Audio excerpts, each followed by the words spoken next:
말씀 보겠습니다. 누가복음 10장 29절부터 37절 말씀입니다.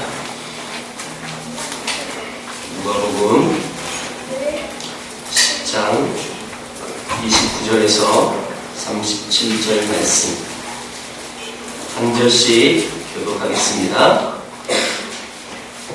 그 사람이 자기를 옳게 보이려고 예수께 여짜오되 그러면 내 이웃이 누구이니까?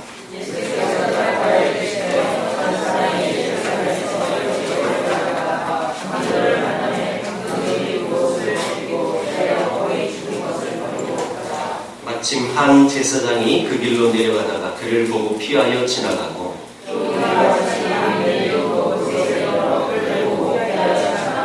어떤 사마리아 사람은 여행하는 중 거기 이르러 그를 보고 불쌍히 여겨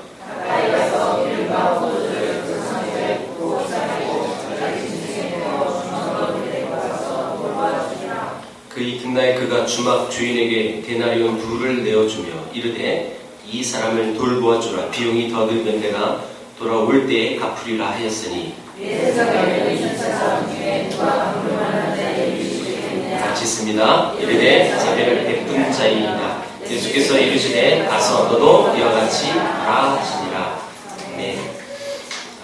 격려라는 큰 주제를 갖고 수개월 동안 나눴는데요. 오늘이 마지막 시간입니다. 격려. 여러분 아쉽죠? 네. 영혼 없는 대답 많이 듣습니다. 언제 끝나느냐. 네. 여태까지 격려 안 들었다가 오늘 들으면 다 들은 거예요. 자, 이 격려의 방법을 우리가 많이 설명했는데요. 또 들었는데요. 방법 중에는 말이 있었고, 글도 있었고, 들어주는 것도 있었고, 나눔과 섬김을 통해서 이 격려하는 것이다.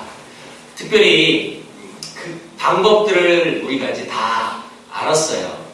근데 격려자의 삶을 살아갈 때 그 방법도 중요하지만 더 중요한 게 있어요. 격려하는 사람의 성품이 굉장히 중요한 겁니다. 그래서 오늘 말씀은 이 격려자의 성품에 대한 부분을 우리가 보고 갈 건데요. 오늘 읽었던 이 말씀은 우리가 선한 사마리아의 비유, 선한 사마리아인의 비유라고 이제 많이 알고 있는 내용이죠.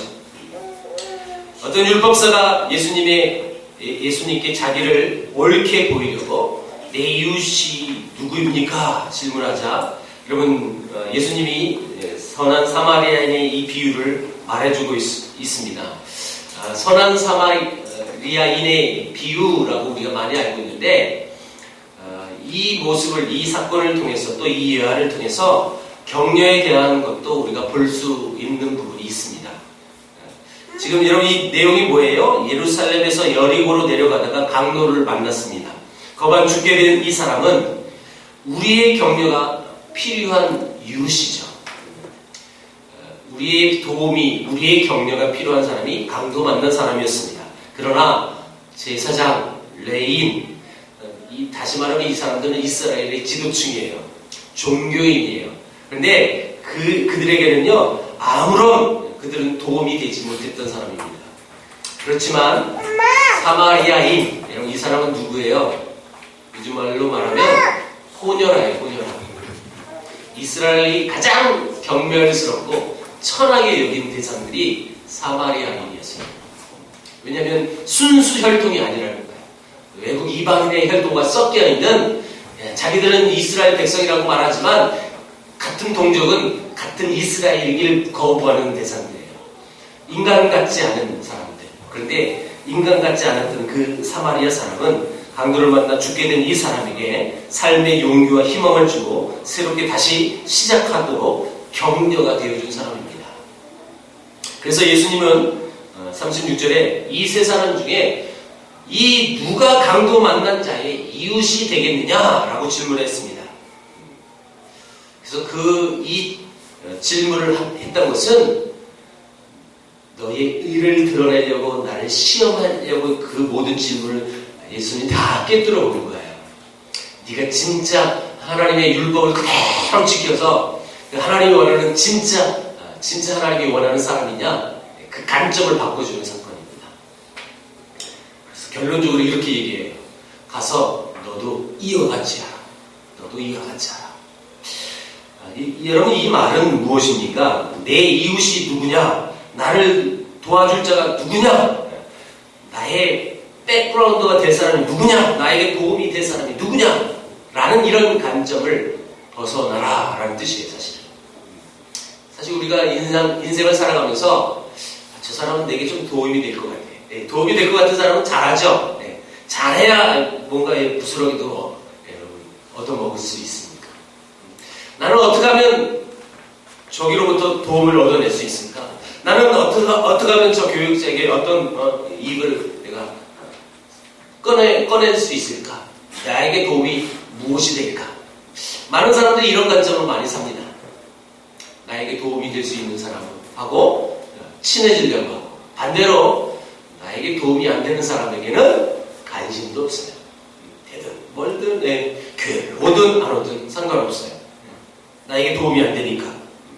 근데 이런 인식을 바꿔주기 위해서 내가 이웃을 결정하려는 그 태도에서 벗어나라고 여러분 이 예화로 예수님 말씀하셨어요.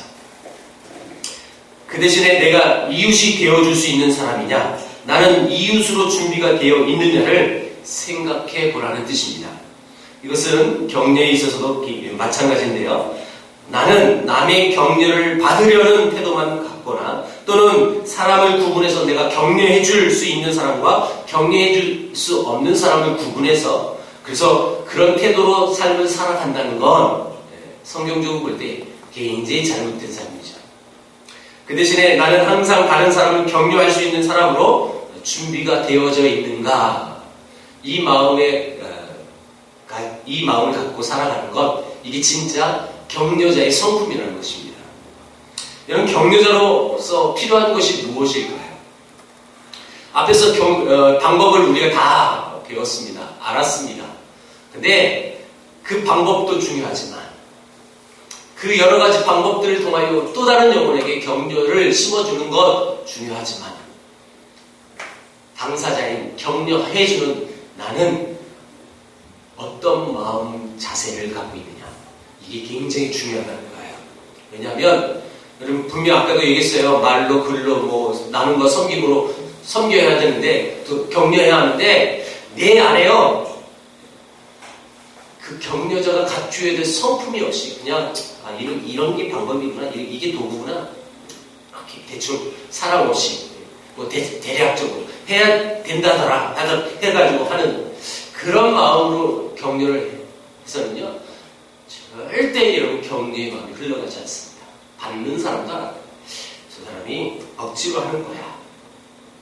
물론 이제 받는 사람들의 마음 자세도 좀 중요하겠지만 더 중요한 건 격려해주는 사람들의 마음의 자세가 중요하다는 거예요. 그게 뭐냐면 여러분 이 격려자의 성품 중에 가장 중요한 건 제가 두 가지를 얘기할 건데, 첫 번째는 자기 감정을 다스리는 법을 배워야 합니다. 자기 감정을 다스리는 법을 여러분 모르는 사람은 내 감정에 치우쳐서 사는 거예요. 예를 들면 내가 격려해 주기로 생각한 그 사람이 나는 열심히 그를 나름대로 섬기고 돕고 격려하고 있는데 그 사람은요 나를 계속 지치게 만드는 거예요. 정말 이 초신자로 열심히 섬겼고 열심히 도와줬는데 교회도 안 나와요. 제가 지지난주에 중국 대련에 다녀왔잖아요. 대련에서 들은 얘기예요.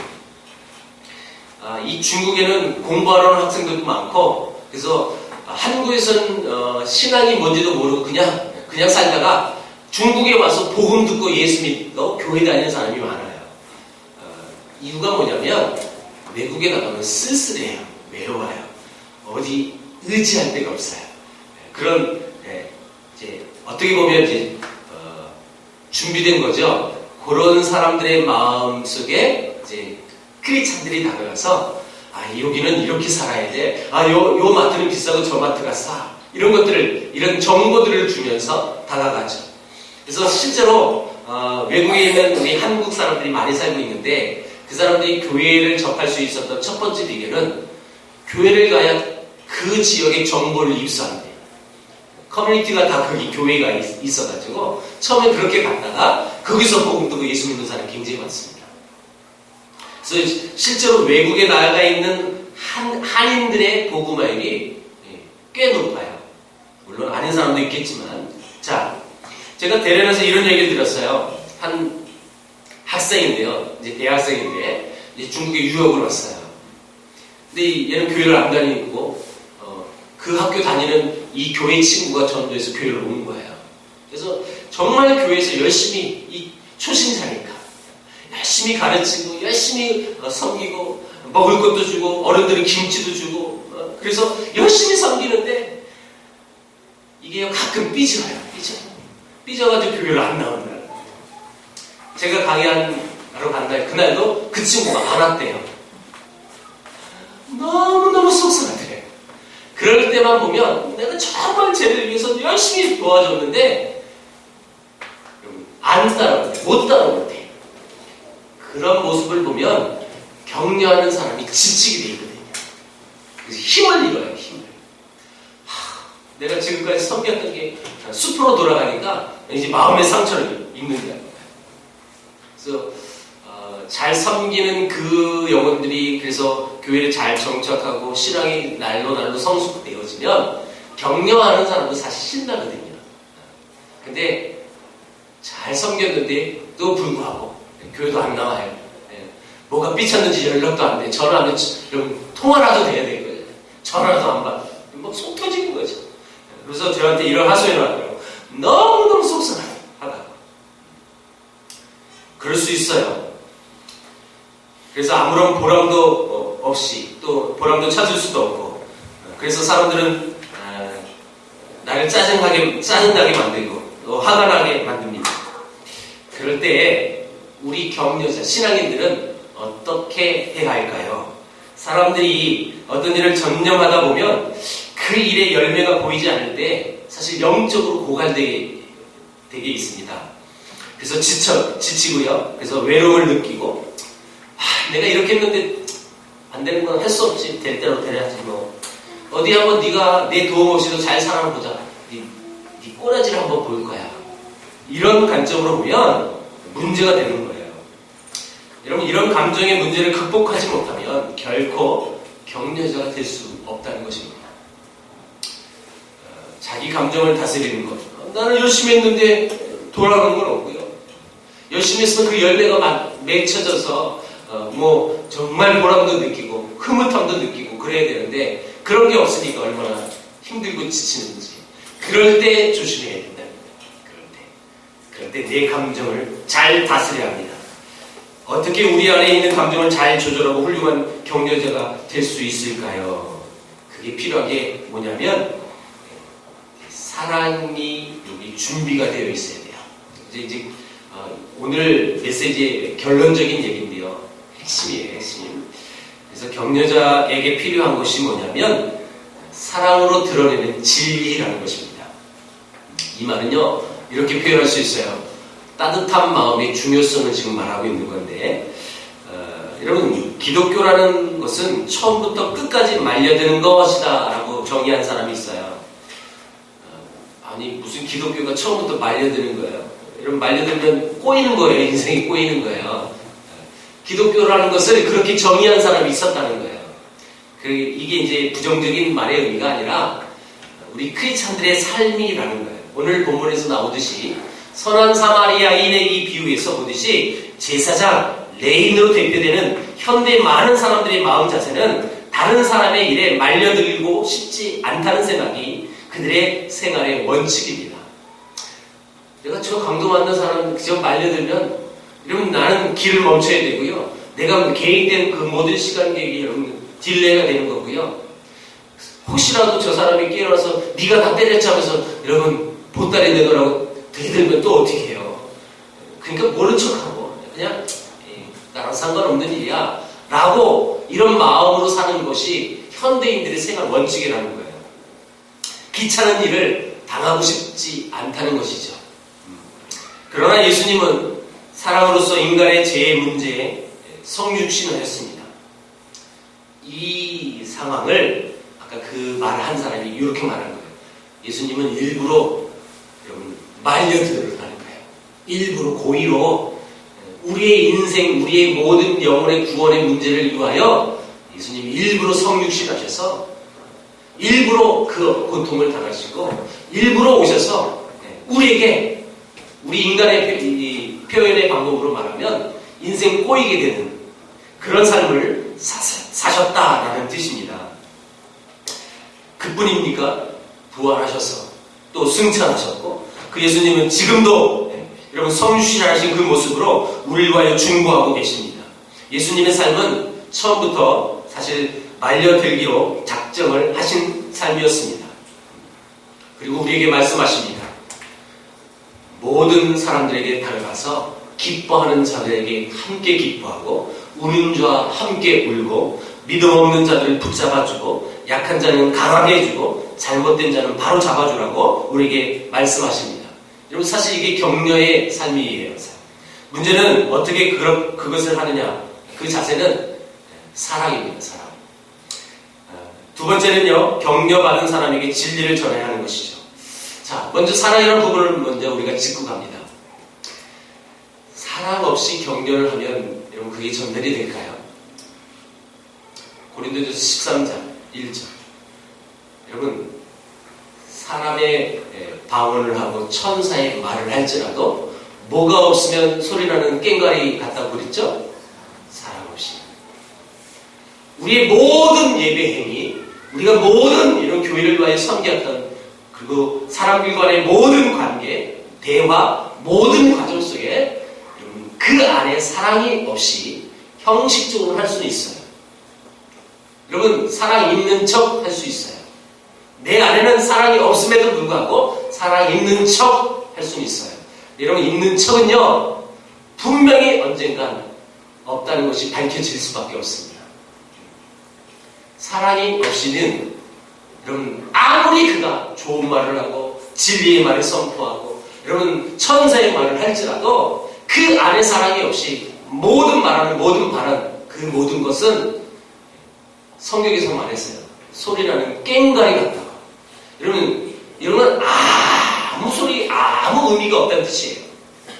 물론 이 말은 여러분 그 뭐예요? 그 꽹과리 치고 북치고 이거 4개 치는 거 뭐라고 그래요? 사물놀이? 사물놀이 하신 분들은 이 말이 굉장히 싫을 거예요. 꽹과리 같고 열심히 자기는 치는데 그런 의미가 아니죠. 그렇죠? 사랑이 없이요 아무리 격려자의 삶으로 산다고 노력을 할지라도 그것은 미천이 드러나게 돼 있어요. 중요한 것은 뭐냐면 내 안에 사랑의 베이스를 깔고 진리의 말도 해야 되는 거고 그 사랑을 깔고 어떤 얘기도 하는 거고 내 의견도 제시하는 거고 그 모든 것이 사랑이 여러분 결부가 되어져야 합니다. 근데 사랑 없이 격려하면 결코 그거는 격려가 될 수 없어요. 이런 뜻이에요. 두 번째는 격려받은 사람에게 진리를 전해야 하는 것인데 관계와 진리의 뜻입니다. 이게 무슨 얘기냐? 따뜻한 관계가 없이 전달되는 진리는 사실 감동되어지지 못합니다.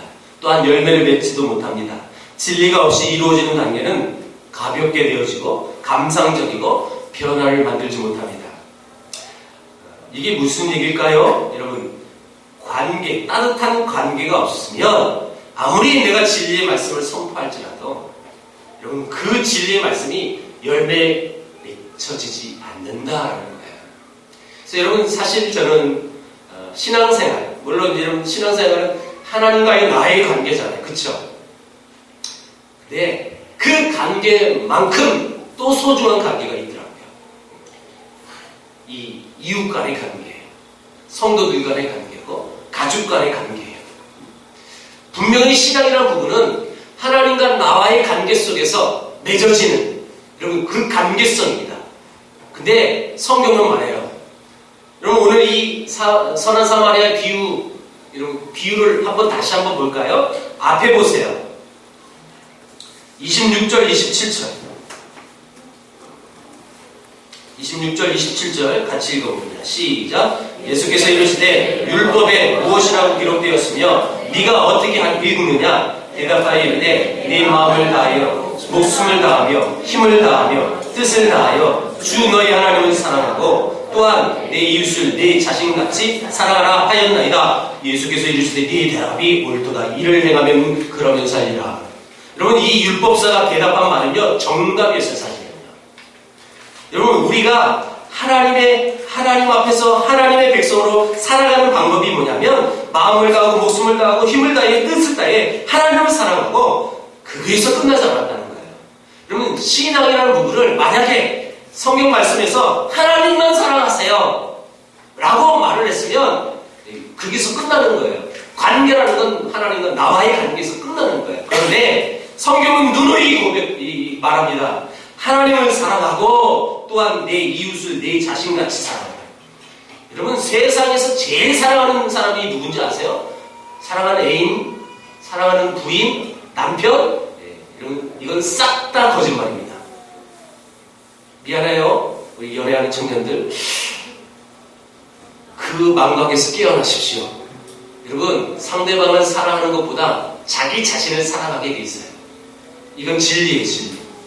그런데 내 이웃을 사랑하는 그 범위를, 그 수준을 우리에게 말씀하셨어요. 네 몸처럼, 네 자신처럼 사랑해요. 그러면 다 사랑하는 거예요, 여러분. 자기처럼 사랑하면요, 다 사랑할 수가 있어요. 말로는 난 나를 안 사랑해, 이런 사람이 있을 수 있어요. 근데 그건 거짓말이에요. 인간 본능은요, 자기 자신을 사랑하게 돼 있어요.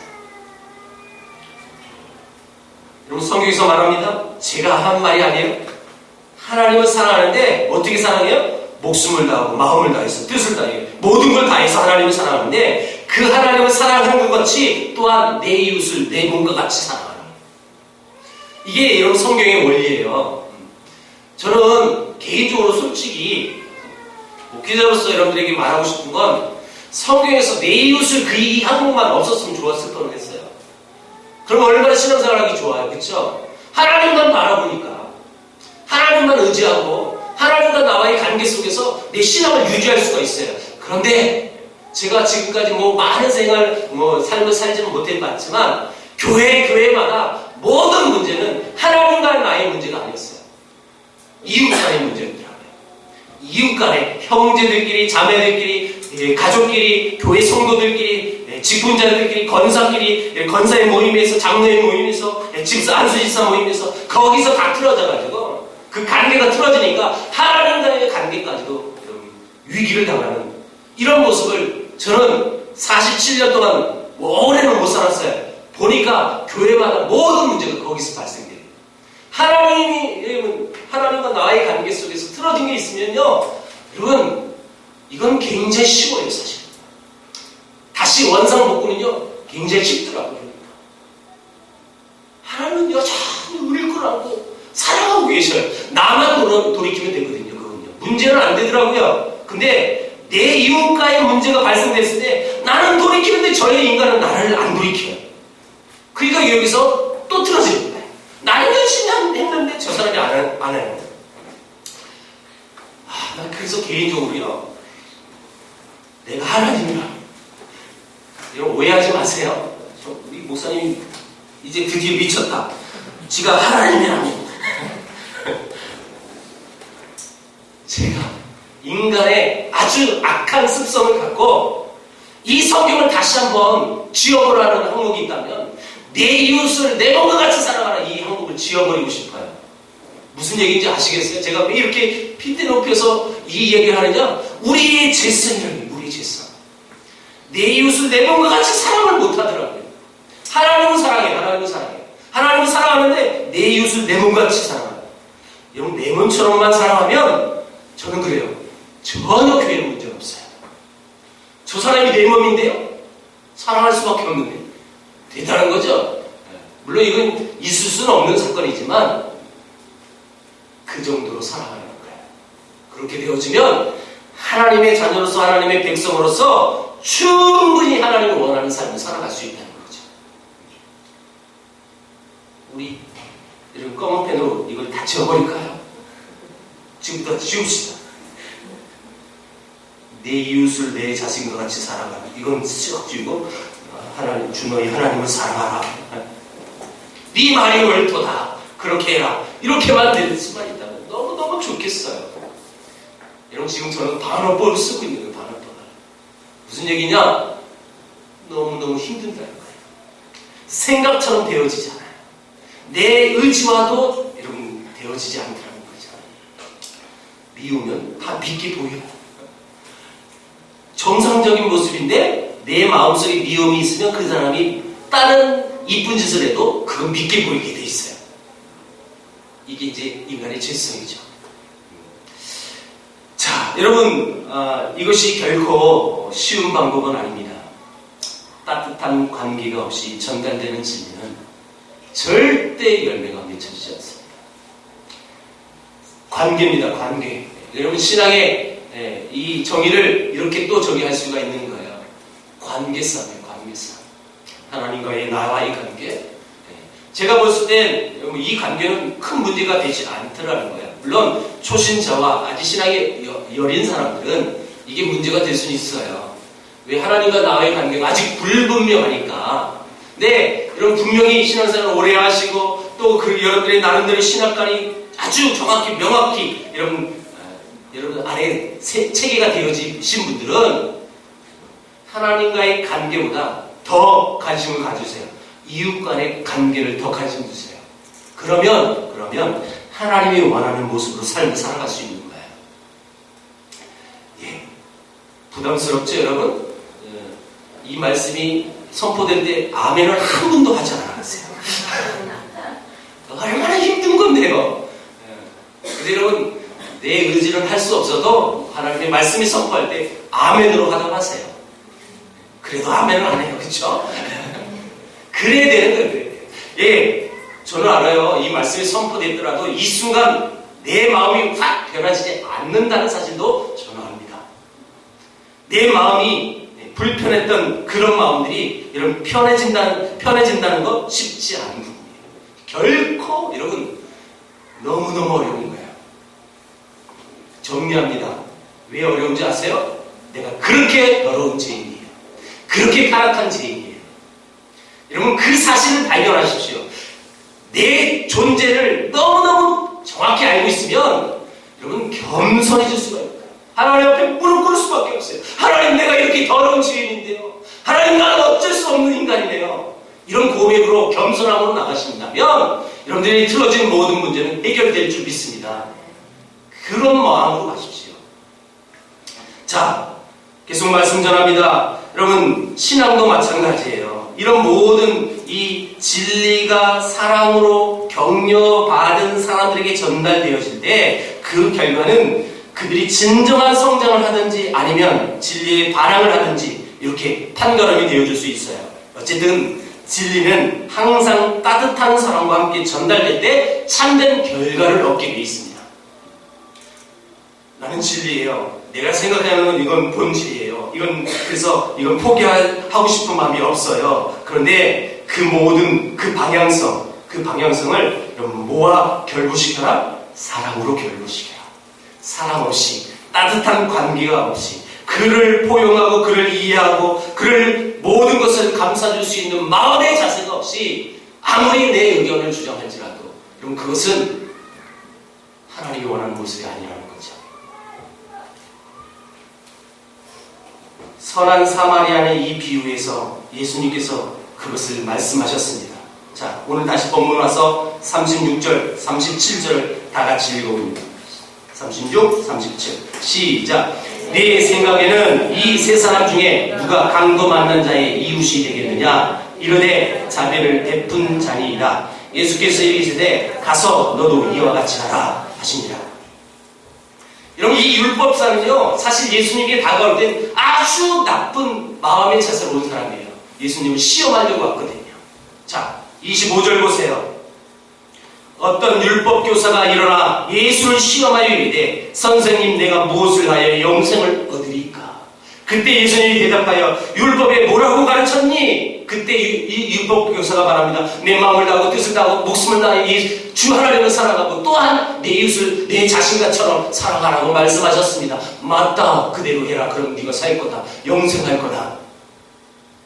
그러면서 그 아주 악한 그 마음의 자세를 예수님 깨뜨려 보시고 선한 사마리아인의 비유를 말씀하셨어요. 제사장이 레위는 이 강도 맞는 사람과 여러분 빠지기 싫었어요. 붙들리기 싫었어요. 그래서 봐도 못 본 척 도망갔어요. 그러나 선한 사마리아, 그들이 가장 악한 이 율법 교사들이 가장 싫어하고 가장 정죄했던 아주 나쁜 인간 사마리아 사람은 정반대의 모습으로 자기의 가는 길을 멈추고 어떻게 했어요? 여러분 여관 주인에게 두 데나리온이면 굳이 한 사람이면 지금의 돈은 약 10만 원의 돈이에요. 돈 주고 치료해 주세요. 만약에 나중에 내가 돌아갈 때 더 들었으면 더 드릴게요 하고 떠났다는 거예요. 누가 이 셋 중에 진짜 이 강도 만난 사람의 이웃이 누구냐? 그때 율법교사는 말합니다. 자비를 베푼 자니이다. 여러분 그게 사마리아 사람이에요. 그렇죠? 예수님이 말씀하세요. 이르시되 가서 너도 이와 같이 하라. 너도 같이 이와 같이 하라. 저는 이게 이제 비유였지만 이 비유를 들었던 이 율법교사는 굉장한 찔림이 있었을 거라고 생각해요. 그의 그 악한 본질이 여러분 자기는 잘 포장했어요. 그래서 정말 하나님의 사람처럼 하나님을 사랑하고 내 이웃을 사랑하라 이렇게 자신있게 대답했어요. 맞아요. 틀린 얘기는 아니니까.